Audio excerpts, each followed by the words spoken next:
Okay, today we're going to interview Ron Gabriel, former police chief here in the city of Grove City.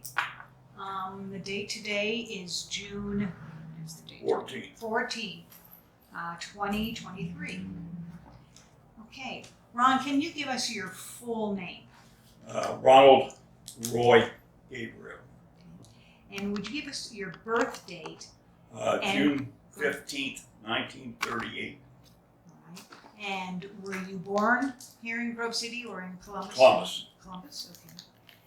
And when you were young here in Grove City, which part of Grove City did you live in? Well, we moved here in October 1938. My mom told me I was 4 months old. We moved at the corner of Kingston and Arbutus, and I lived there until 1960 when I went to the service. Okay. And would you give me your father and mother's full names? My mom's name was Catherine. I'll stop and think what her middle name. Forget what her middle name was. Butler was her maiden name, Gabriel, and my dad's name was Leroy Thorne Gabriel. Okay. I assume you went to elementary school here in Grove Yes, City. ma'am. Where did you go to school? Right here at the corner. Went 1 through 6. At the old Park At Street the old Elementary Park School. Street School, that one right there. Yes, I know you didn't get that one. and that school was directly to the east of where the city's safety building is today. There's always a lot of confusion with people who moved into Grove City in the last 40 years. And did you go to Jackson Township Grove City High School? Yes. And what years did you go? 1952 to 56. So those were the Korean War was going on during that time period, Yes. early when you were a freshman or so, Yeah. freshman, sophomore. Okay. Do you have favorite memories of high school? We were actually, they built a new school addition with the new gym. And we were able at that time to use the new gym because we had been in the Park Street, or the old gym, which had the stage, and you had that you kept running into the stage and the wall on either end. So yeah, it was very nice that they kind of opened the school up. And our class was like 92, graduating class 1956. So yes, that was very nice to have that new school. Yes. Did you participate in sports or any activities while you were in high school? Yes, ma'am. I have 4 letters as a football player, and I have, I think, 3 as a basketball player. Okay. Who were your coaches in football and basketball, head coaches? I only had one. Ernie Plank was my coach for 4 years. He left here and went to the 49ers professional team. He came back to see us when he retired. Nice man. Really raised the football team guys right. You didn't mess around with him. He would call at home on game day, and you better answer the phone because he didn't want you out running around. You better be home. And he would call and check on you to make sure you were there. It's my understanding from others that Ernie was an excellent coach, just like you said. Yes. And did he not coach actually at Indiana University on their football team at one time? He went, actually, he started out, he was an All-American at the University of Miami of Ohio. And he went with Johnny Pont, who was the head coach, and he went to Yale. I'm not sure where all he went, but he went to several colleges prior to going to San Francisco. I know Yale was one, I think Indiana was one, and I don't remember who the last one was. So he worked his way up. He did, and his mother lived here in Grove City, I believe, until she passed away. And his wife is buried here. Okay, excellent. Now, Ron, in what year were you married? 1963. Okay. And your wife's full name? Winifred Lorraine Hyatt was her maiden name. Okay. Was she related to the Dr. Hyatt, who was the No. dentist here? Okay, just I wondering. often asked her if she was related to the candy people or the hotel Or the people. hotel. She said no. And children? I have two. Ronald Farnelli Gabriel, he is 59. And Adam Justin, he is 53, be 54 next month, or a couple of months. So now we're going to talk about Grove City and when you were young in growing up and that sort of thing. Just describe for me, if you can, in a couple of sentences, what it was like growing up here in Grove City. Well, back when I went to school and was growing up, most of the kids that I went to school with were farm kids. During summer, we all worked at farms, baling hay or doing something like that. It was a very nice community. We used to hook cars. They had bumpers back then, and we had our sleds in the winter, and we would stand on the corner, and a car would come up, and we would grab the bumper of the car and pull us down the road. So we used to hook cars and do all those kinds of things. It was a nice 1200, as I remember, because I could stand at my home at Arbutus in Kingston, and I could see the corner down here at Parker Broadway, because there wasn't anything there. And there was a house right here where the marshal lived. His name was Danny Brake.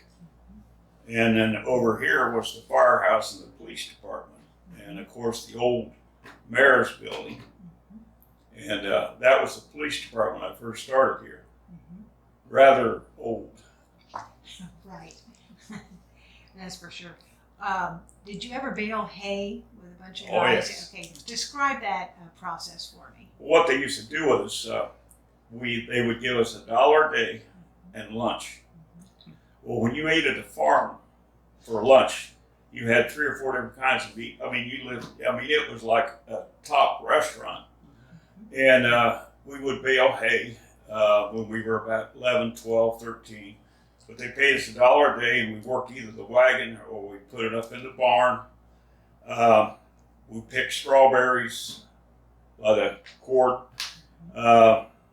We did any number of things like that because that's where we made our money. And then later on, when we got a little older, 15, 16, we worked at Beulah Park. Half the kids I knew, made Beulah Park walking horses, because back then they didn't have the automatic horse walkers. We did it by hand. And so all of us would work over there in the morning, because, the morning was like 5 o'clock. And then school didn't start till 8, so you could work over at the park. And we had a bowling alley. I set pins in the bowling alley at age 9. We had a little pedal. You'd hit the pedal, and pegs would come up, and you would set the pin on that steel pin, and then you release that, and it would stay. It was over Walter Lubeman's hardware store.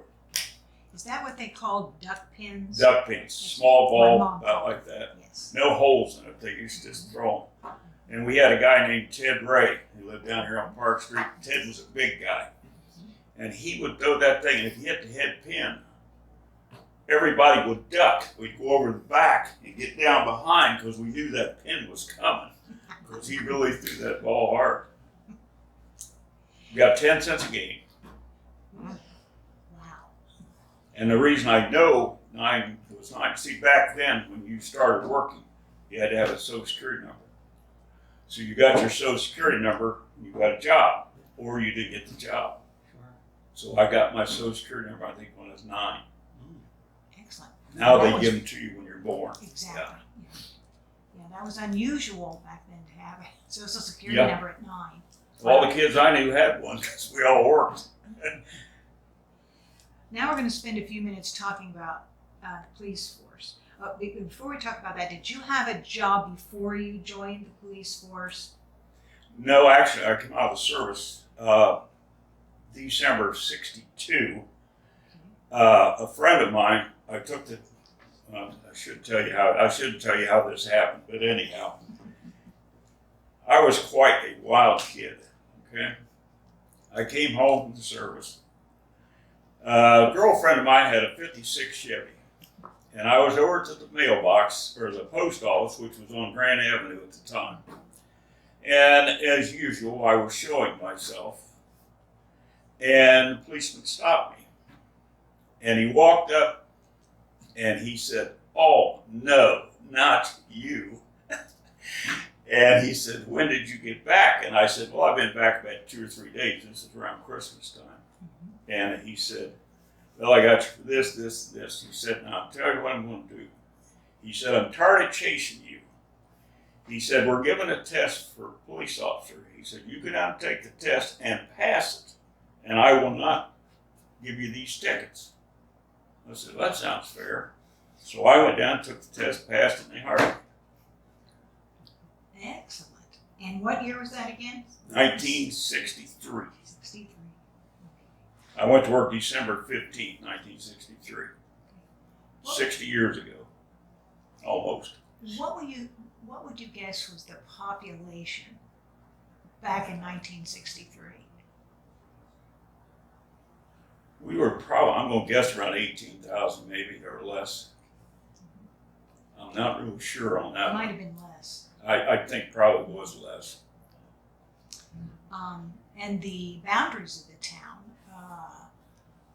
just south of Kingston, just a little piece about where the roller skating rink. Well, that was the We didn't go southern that part. far. Didn't go that far. Okay. Paul Street, Paul Street. roughly Paul Street. Yes. Okay. Up North. here was Beathard's Yes. Bedford's, Station. the gas station. Out yes. here was Han Road. Mhm. West was Elm There. Street. Elm Street. Yeah. Okay. And so that was your. That was basically it at that time. Later on, we went out to Stringtown when Stringtown did the S curve, and McDonald's built out there, which was the first building. Mhm. Okay. When you first joined the police force here, how many police officers? I was number 7. You were number 7. And who was the chief at the time? Albert Evans, or Lightning Evans, whichever way. I always called him Lightning. Everybody did. Oh, yeah. He was quite a character. Could you describe him to me? Well, he was a kind of a no-nonsense individual. He believed that this is the way you do things, but yet he would give. He wasn't hard set on any particular thing, but he was very good with the community. I mean, he did a lot of things for the community, such as at Halloween we always had the free Halloween party for the kids, and I worked for him for 18 years. I talked to him. I was here at this bank at that time working traffic, and I walked across the street, which was the police station, and I walked in his office, and he said to me, he said, "I don't feel good." I said, "Why don't you go home?" He went home at 9 o'clock. I got the call that he had died. Heart attack, right? Yeah. But he was a good fella. He told me, he said, back several years back, he said, "Gabe," he always called me Gabe. He said, "Gabe," he said, "you listen to me." And he said, "When you get this job," he said, "you'll be ready to take it." So he was a kind of a mentor, if you would. And he did everybody that way, just not me. But that was the kind of fellow. He was easy to work for, but you better get it right. I mean, he didn't put up with any foolishness. But if you got into a problem, he would help you. I mean, he was a great fellow. He did a lot for this community. He certainly did. He had a very commanding presence about him. He was a Oh, yeah. large man, and his hair was snow white. And his wife, Betty Evans, Mhm. will you explain how she was helpful to the police department back before they had a lot of communication equipment? Well, the thing was with, a policeman is only as good as his wife. And when you have a wife that will back you and help you, that's 99% of the job right there. And she was always very supportive of the police department and, of course, her husband. And it just kind of, the community fit, if you will. I don't know the exact way to explain that, but everybody had a role, it seemed like, and everybody knew what it was. Everybody was up front. We didn't have any 10-cent millionaires, none of that. Mhm. Yeah. It's also my understanding that she would give communications to her husband. Oh yeah. I think by just telephone, because they had no two-way communication. Yep. Until later. Now did that happen? The better equipment come about when you were chief? We had a radio system. We were on with Reynoldsburg, Whitehall, Hilliard. There were like 5 of us on the same channel. Mm-hmm. So when we would get with an emergency situation, you would say, "This is Grove City. We got an emergency situation." Everybody would stay off the air, or if it was Whitehall or whatever. And so that was kind of, and we couldn't talk to Columbus. Mm-hmm. We were kind of restricted on who we could communicate with. It was not great. Mm-hmm. But later we got better radios, obviously. Mm-hmm. Nothing like today, but Exactly. What would you say your greatest challenge was during those years, both when you were on the force and then became chief? well, I think mainly the biggest problem we had was manpower. I mean, we didn't have that many people. I had to go on bar fights many a night by myself, and we had some bar fights, believe me. Yes, I know. I went and went up here on the corner one night, and I was sitting there by myself. We got about 5 guys fighting. Well, you know, the people that I knew helped me. You know, if somebody would try to get on my back, they would grab them and pick them off. So basically, the community would look after us because we were short-handed. Many a night I worked out here by myself, as well as other guys. I wasn't the only one. The night I got shot, I was by myself. Well, could you describe that for us a Well, little bit? it's a radio problem, really.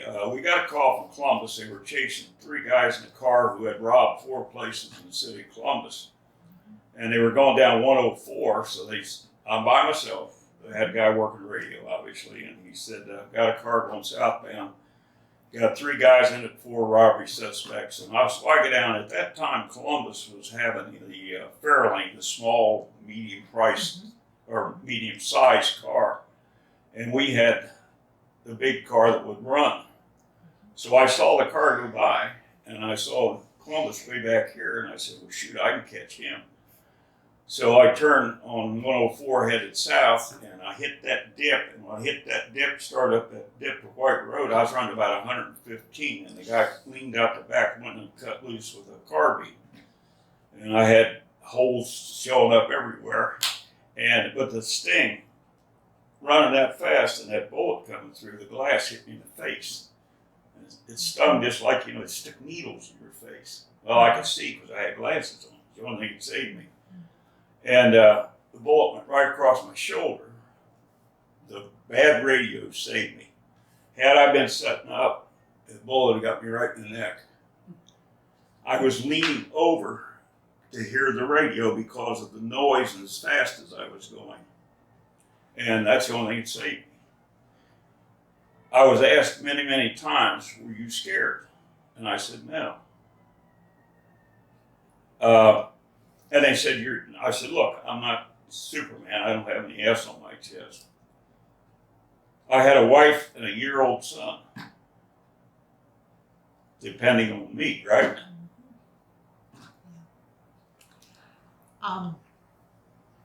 So were you still on the force when the old buildings that there was the old jail and, like you said, the mayor's building, Right. where they had mayor's court, which that was all torn down, if I remember, the 1990s, towards the end of the 1990s. And the safety building that we have here now, I believe was... September of '89 is when we Okay. moved in. Okay. Were you still on Yes. the force? Can you describe the old buildings to us a little bit? I had to laugh. They were tearing the building down, and I was back here. We had our radio trailer right here on the corner, and we were over at Windsor Park. in trailers temporary while they tore the building down. And one of the older patrons of the city came by and he looked at me and he said, I can't understand why they tear down a perfectly good building. We had a fellow that was, I'm trying to remember his name, was a telephone guy. And he refused to go upstairs. He said, when you look up there, he said, there's fire flying from that electric side. He wouldn't go up there. He said, I am not going up there. We had a phone thing here, a phone thing in this part here, we had a thing over here. Well, if the phone system went out, they had to figure out where in the world was the problem. And only he knew because he had helped put it together. But he still refused to go upstairs. It was bad. Really, seriously bad. We had, actually, they took the garage, which the street department had used, and revamped that. And that's where our detectives were working at that time. So it was a patchwork of things. I mean, if you were outside, you came in looking for somebody, you'd have a heck of a time finding them, you know, because we had police here, we had police there, we had finance people. It just was a whole big problem. So, yes, that building needed to go. I'm assuming that you had to attend mayor's court. Did they have mayor's court while you were on the force? Now, with Beulah Park and all, I know there were some real characters who came in. A couple of cases that stand out in your memory of the times when you had to attend mayor's court? Well, we used to, when Beulah Park was in town, we would find guys sleeping in their cars. We would get calls, people that are on their back porch, front porch, in the swing or whatever, sleeping, you know. Most of these guys were guys that mucked the stalls and stuff like that. You always knew that was going to happen during time of Beulah Park. It's not a real serious problem, just they drank too much. Any town, especially a small town like Grove City that had, something as big as Beulah Park, had a few of those things. But it was a major source of employment for people here in Grove City. I'm sure you'll agree. Everyone knew, every family knew someone who had a job there. Can you just describe that a little bit? Since Beulah's gone now, we're trying to reminisce a little bit about what an effect it had on the community. No, Bob Dietz, he used to buy us 2 cruisers every year for the police department because the city maybe couldn't afford it or whatever. So he bought us 2 cruisers each year, and one year he bought us a squad, a 1956 Ford. We made it into a squad. And he paid us, we worked traffic and so forth, so each time they were in town, I think I got a check was for working every day, working traffic. About that time, about $57 a week, which was very good for us. Plus all the guys I went to school with and myself, we worked over there while we were going to school. So it was a place of employment. And a lot of the guys that I played football with later on became trainers. Jimmy Harris, Jake Beavers, Donnie Ford, all those guys became trainers later on. Characters in town, those guys. Yes, Grove City had a lot of characters. A lot of characters, didn't we? Yes, we did. Okay, well, to kind of wrap up about policing,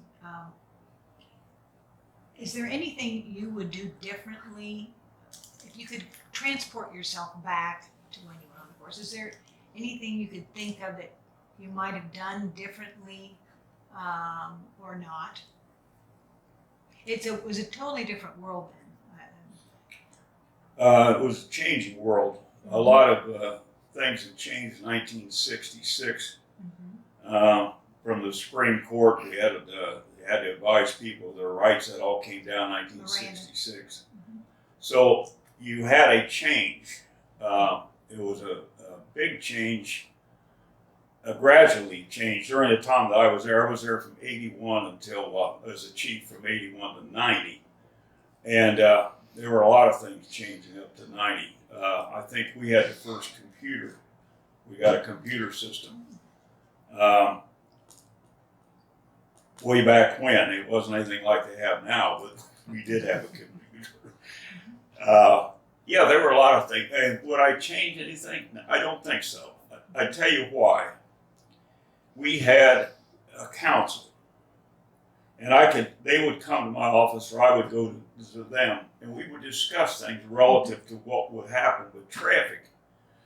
And I remember, if you can envision this, you know where McDowell is? Mm-hmm. McDowell comes around and goes like that. Mm-hmm. They wanted to take that straight, like this, and offset that intersection. Now, what would that look like if that intersection was offset like that? So we discussed it, and Jack Wygant was the president of the council. Jack came to me and he said, Ron, said, what do you think? I said, Jack, we can't do that. He said, well, I don't think so either. So we talked. Council said, fine. The guy came who was the builder and said, well, it cost me $150,000 to build a bridge. That was his comeback. And I told Jack, I said, I don't really care about his $150,000. I have to live here. We have to live here. This will really create a problem. And he said, I agree. So they made him put that bridge in and then have it a straight cross intersection. Because if that'd be an offset today, I can't imagine what it would be like. I agree with you. Okay. After you retired, do you have hobbies that you still pursue or did pursue after you were done working? Yeah, basically I said I don't want anything more to do with policing. I agree. I was offered a job in Edmond, Oklahoma, and one up in North Shore of Chicago, and I said, no. 200-man police department, I didn't want. So, believe it or not, I went to work for a Winston Cup race team, and I drove a transporter all over the country, hauling race cars and working on race cars and doing all that stuff. So it was kind of far removed from being a police officer, but I enjoyed doing it. The only thing was, we were out in California, and we were at the motel because we got there on Wednesday. We moved to the track on Thursday. No, I'm sorry, we were there Thursday, moved into the racetrack on Friday. Here come the police. So I get to talking to them, and the guy told me, he says, we'll tell the second, third shift to kind of watch your stuff during the night. So my boss was standing there when the guy said that, and he says, look, he says, we don't even have to pay for protection as long as we got a chief with us. So I would talk to all the policemen, and here they come. And then I was talking about this in church, in not a bragging sort of way. I've been stopped in every state you can conceivably imagine. Not for anything necessarily traffic violation, but cops are nosy. And I would stop, and I always said the one down in Louisiana, he stopped me out of rest of Louisiana. I was coming back to North Carolina, and I looked in the mirror, and the guy peeked around, and he went like that. And I thought, uh-oh. Louisiana, policemen, sometimes they heard some stories. So I go back, 5 cars and 7 highway patrolmen. Nosy. They want to see the cars. So we get to talking, and we carried what we called hero cards. That was a picture of the truck and the driver of our car and the car. And then we had hats with our sponsors. So I give them all a hat and hero card for their kids and everything. And the lieutenant in charge of the 7 guys says, get back here in my car and get this man a hat. So I had a Louisiana State Police hat. I got one from California. I got one from everywhere. I give them out to guys, you know. Terry, you know Terry out to church that went to Louisiana. I gave him that Louisiana hat. That's quite a story. Yeah. So as we kind of wrap things up here, is there any, Grove City has just grown tremendously, and I believe we're about 45,000 people now. A little more than that, I think. More, yeah. Is there anything you would like to see here in Grove City? What do you think the future is going to hold for our area? Well, I don't have a problem with the way the city is going. It's going to grow irrespective. So I've resigned myself to the fact that this is not 1,200 people community anymore. I think they're doing a very good job of managing it.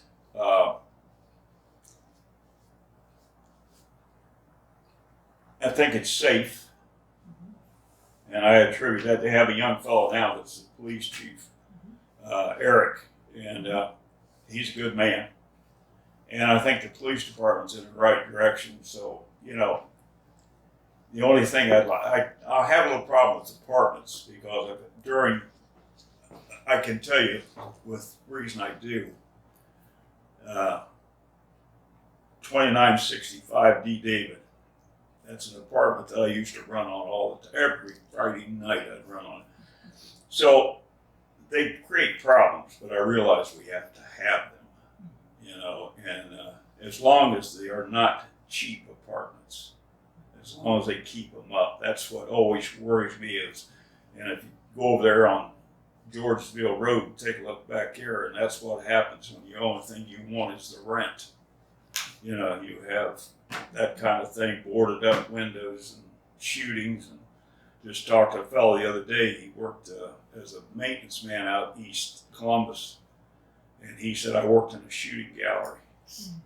Now he's here in Grove City now as a maintenance man. He said, I had to get out there. He said, daytime, nighttime, it didn't matter. It was a shooting gallery. And that's the only thing that I hope we can maintain, that we don't get into that kind of a community, which I don't think we will, but you always wonder anymore. Because I got kids and grandkids and great-grandkids and all that. But it's a good community. I shouldn't say this because Ike, he's from Kingston Avenue. I'm an old Kingston Avenue guy, and so is he. But I don't say this often, but I think he's doing a good job. Really. Don't tell him I said that. I won't. I'll see him again soon. Oh, yeah, I forgot. Okay.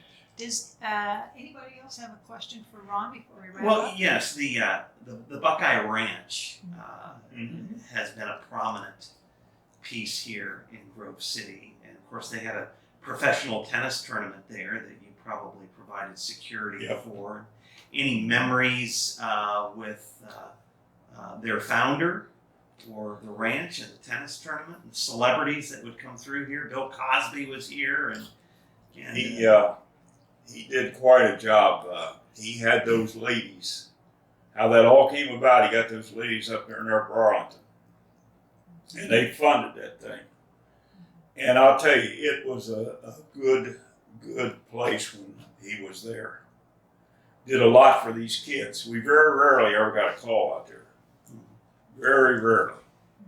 Because those folks out there took care of things, and it helped a lot of kids. Really, it did. And I was glad to see it. I hated to see it go. I mean, and I was told that the horses did a lot by a veterinarian who worked on some of the horses, that was a very good thing for children who were out there, that they went with those horses and helped them, with their mental state and those other things.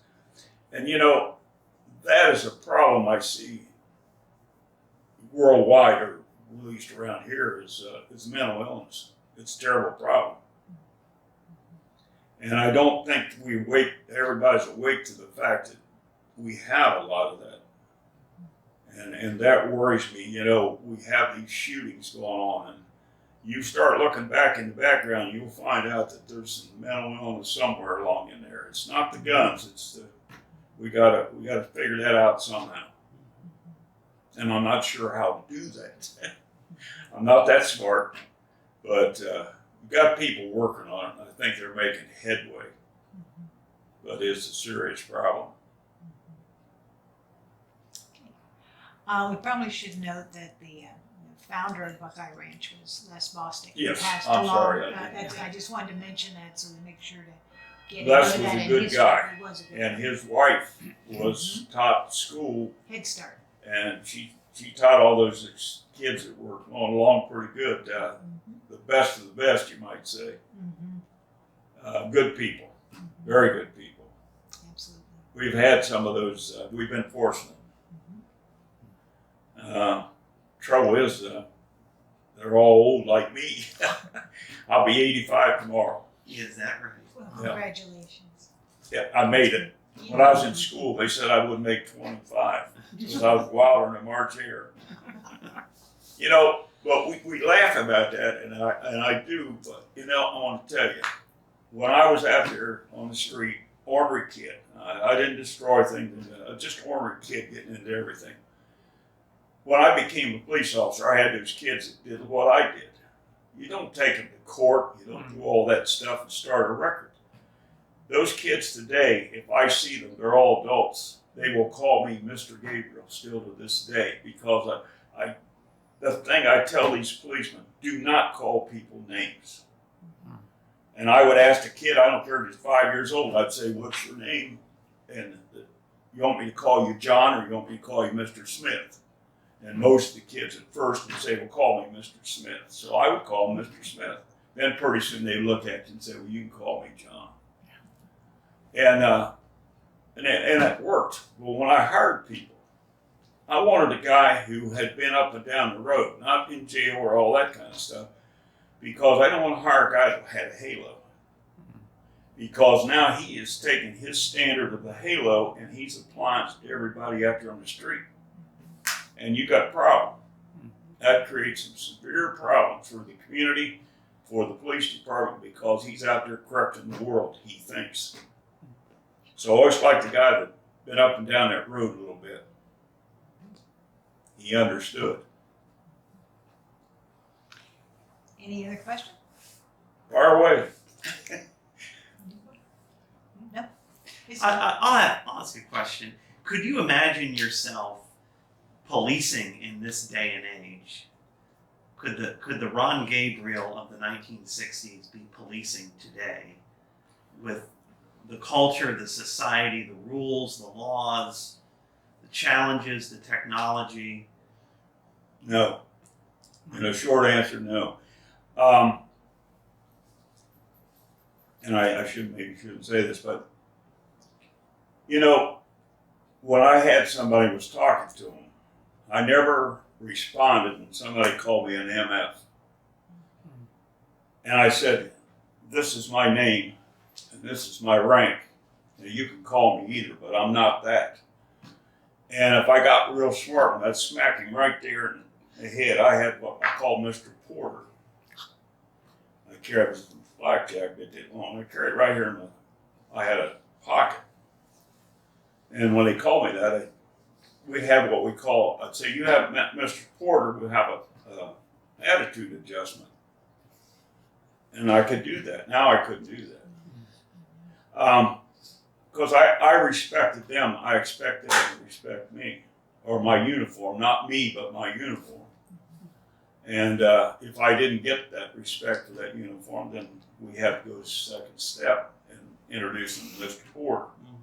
The reason I call it Mr. Porter, he was an old fellow down in Mount Sterling area. He would go to the riverbank and get a reed and put that in the handle of it, and then he had real fine BBs up here, and he said, you cannot ever, he said, I don't care, you'll never ever kill a guy, hit me with one of these. But he said, you will get their attention. So on the handle it says, he's got his name Porter, so I always called him Mr. Porter. So in answer to your question, there's a reason I couldn't do it. Disrespect, I have a terrible problem with people being disrespectful. To people, families, you know, guys disrespectful hitting their wife. They're no use for a wife beater or a child beater. Because I just don't think that's the way we do things. So I would have my little correction. Anything else? Ron, this has been just a delight to interview you. On behalf of the Historical Society, I thank you for your time today.